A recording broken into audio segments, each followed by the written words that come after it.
Você já se perguntou como alguém pode manter a fé em meio às piores provações da vida? No vídeo de hoje, vamos mergulhar na incrível história de Jó, um homem que perdeu tudo, mas encontrou uma fé inabalável. Descubra os segredos de sua resiliência e como essas lições milenares podem transformar a sua vida hoje. Imagine enfrentar perdas devastadoras, doenças e abandono, mas ainda encontrar força para seguir em frente. No início do livro de Jó, somos apresentados a um homem de grande integridade.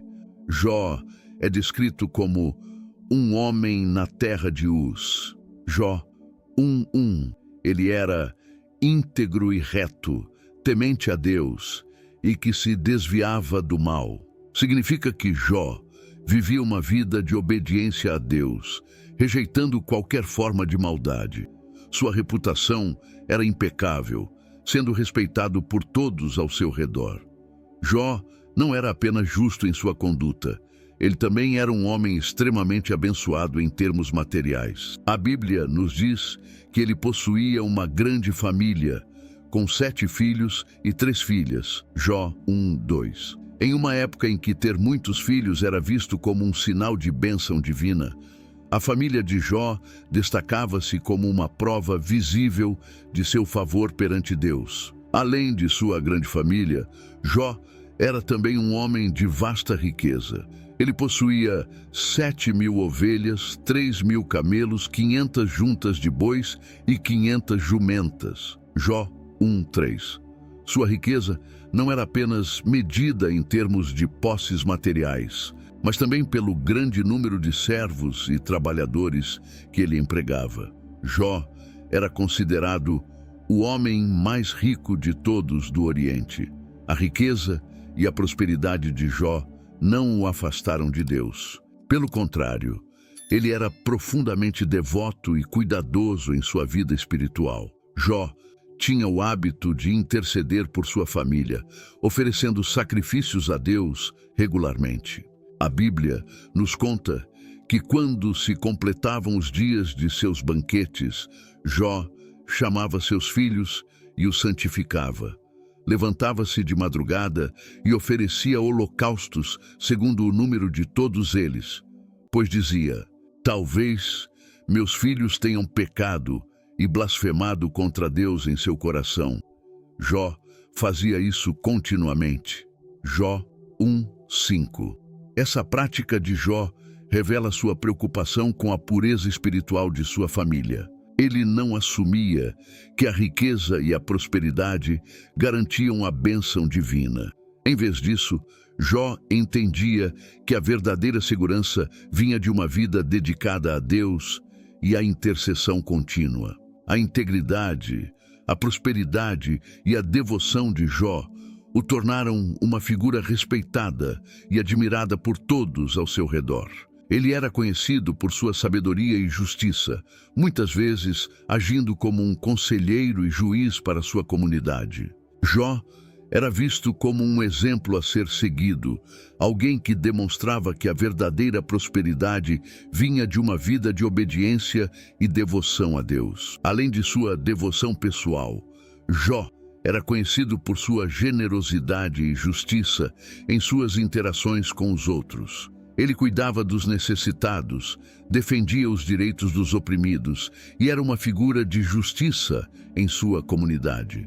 Em Jó 29:12-17, ele descreve como ajudava os pobres, os órfãos e os necessitados.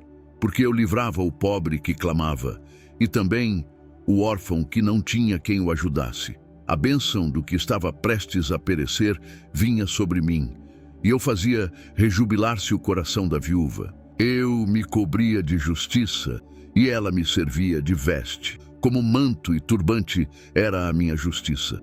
Eu era os olhos para o cego e os pés para o coxo. Eu era pai para os necessitados e examinava a causa de que eu não conhecia.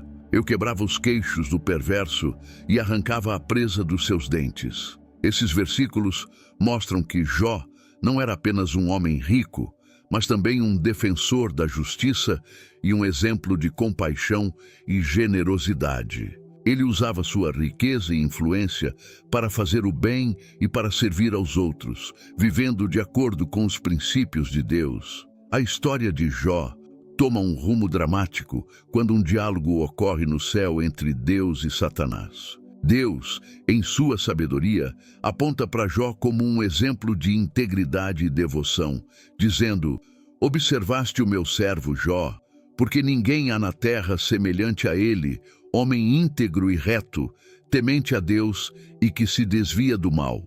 Jó 1:8. Satanás, no entanto, questiona a motivação de Jó, sugerindo que ele só é fiel a Deus por causa de suas bênçãos materiais. Satanás diz: "Porventura, Jó teme a Deus em vão? Acaso não o cercaste com uma sebe, a ele, a sua casa e a tudo quanto tem? A obra de suas mãos abençoaste, e os seus bens se multiplicaram na terra. Mas estende a mão e toca em tudo quanto tem, e verás se não blasfema contra ti na tua face." Jó 1:9, 11. Deus, confiando na integridade de Jó, permite que Satanás teste seu servo, mas coloca limites. "Eis que tudo quanto ele tem está em teu poder. Somente contra ele não estendas a tua mão." Jó 1:12. Com a permissão de Deus, Satanás começa suas aflições sobre Jó. Em um curto espaço de tempo, Jó perde tudo o que possui. Seus bois e jumentas são roubados pelos sabeus, os servos são mortos, e um fogo do céu consome suas ovelhas e pastores. Então, os caldeus atacam e levam seus camelos, matando mais servos. Finalmente, um vento forte derruba a casa onde os filhos de Jó estavam reunidos, matando todos eles. Jó 1:13, 19. Em meio a essa devastação, Jó reage de maneira notável. Ele rasga suas vestes, rapa a cabeça em sinal de luto e cai no chão em adoração, dizendo: "Nu saí do ventre de minha mãe, e nu voltarei. O Senhor o deu, e o Senhor o tomou. Bendito seja o nome do Senhor." Jó 1:21.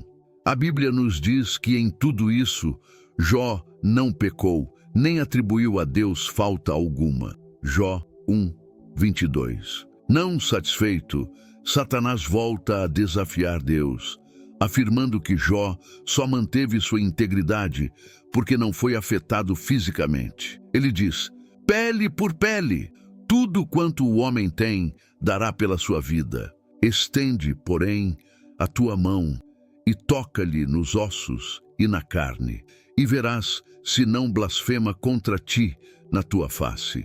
Jó 2:4, 5. Mais uma vez, Deus permite que Satanás teste Jó, mas desta vez com a condição de poupar sua vida. Satanás, então, aflige Jó com úlceras malignas desde a planta do pé até ao alto da cabeça. Jó se senta entre as cinzas e usa um caco de telha para se coçar. Jó 2:7, 8. A esposa de Jó, vendo seu sofrimento, sugere que ele abandone sua integridade. "Ainda retens a tua integridade? Amaldiçoa a Deus e morre." Jó 2:9. Mas Jó responde com sabedoria e paciência: "Como fala qualquer doida, assim falas tu. Receberemos o bem de Deus e não receberíamos o mal." Jó 2:10. Em tudo isso, a Bíblia nos diz que Jó não pecou com seus lábios. Após essas provações, 3 amigos de Jó, Elifaz, Bildade e Zofar, vêm visitá-lo.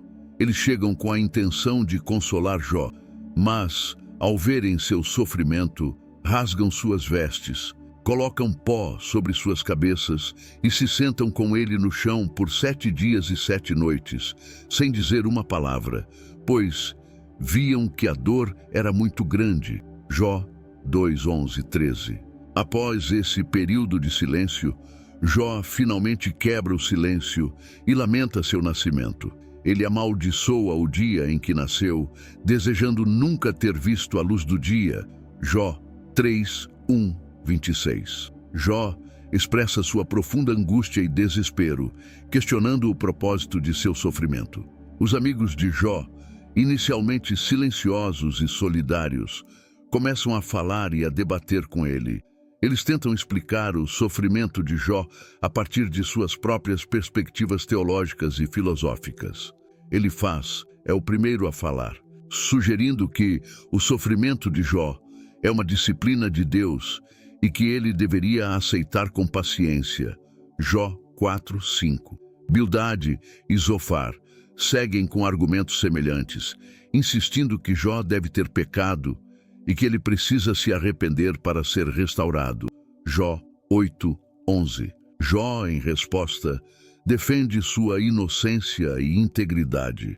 Ele rejeita a ideia de que seu sofrimento é uma punição por algum pecado específico.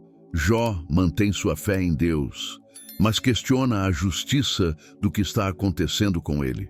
Ele clama a Deus por respostas e deseja um mediador que pudesse interceder por ele.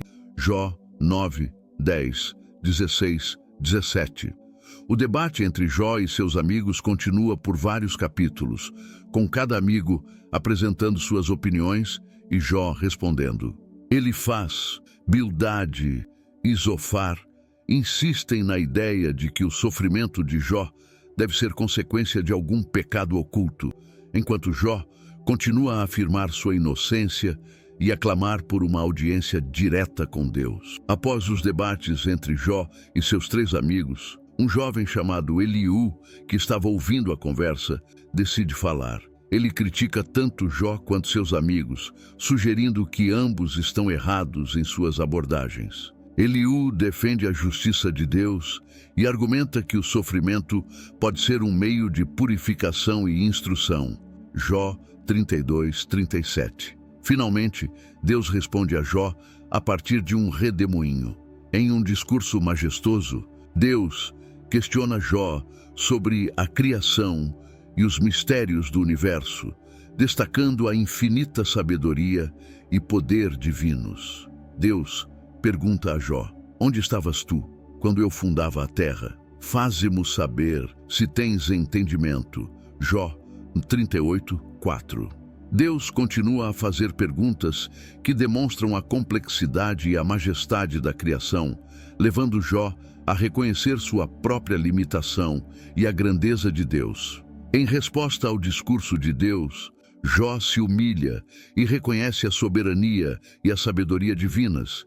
Ele diz: bem sei que tudo podes, e nenhum dos teus pensamentos pode ser impedido. Por isso me abomino e me arrependo no pó e na cinza. Jó 42:2-6. Jó percebe que, apesar de seu sofrimento, a sabedoria e os propósitos de Deus estão além da compreensão humana. Após a resposta de Jó, Deus repreende os amigos de Jó por não falarem corretamente sobre ele e instrui Jó a orar por eles. Deus diz a Elifaz: a minha ira se acendeu contra ti e contra os teus dois amigos, porque não falastes de mim o que era reto, como o meu servo Jó. O meu servo Jó orará por vós, porque deveras a ele aceitarei, para que eu não vos trate conforme a vossa loucura. Jó 42:7-8. Depois que Jó ora por seus amigos, Deus restaura sua prosperidade e dá-lhe o dobro do que ele possuía antes. A Bíblia nos diz: o Senhor virou o cativeiro de Jó quando orava pelos seus amigos, e o Senhor deu a Jó o dobro do que antes possuía. Jó 42:10. Jó é novamente abençoado com filhos e filhas, e suas posses materiais são multiplicadas. Ele vive uma vida longa e próspera, testemunhando a fidelidade de Deus até o fim de seus dias. A história de Jó é uma poderosa narrativa de fé, perseverança e redenção. Ela nos ensina que, mesmo em meio às mais severas provações, a integridade e a confiança em Deus são fundamentais. Jó permaneceu firme em sua fé, mesmo quando tudo ao seu redor parecia desmoronar. Sua história nos lembra que, embora possamos não entender todos os aspectos do sofrimento, Deus está no controle e tem um propósito maior. Oração poderosa. Querido Deus, nós te agradecemos pela história de Jó, que nos ensina sobre a fé e a perseverança em meio às dificuldades. Senhor, pedimos que nos dê a mesma integridade e força que Jó teve. Ajuda-nos a confiar em Ti, mesmo quando enfrentamos adversidades e desafios que não compreendemos. Senhor, sabemos que Tu és soberano e que todas as coisas estão sob o Teu controle. Dá-nos a sabedoria para aceitar Tua vontade e a coragem para permanecer fiéis, independentemente das circunstâncias. Que possamos sempre buscar a Tua face, confiando em Teu amor e misericórdia. Pedimos também que nos perdoes por qualquer dúvida ou falta de fé que possamos ter. Que Tua graça nos sustente e nos fortaleça, e que possamos sempre caminhar na luz da Tua verdade. Em nome de Jesus, oramos. Amém.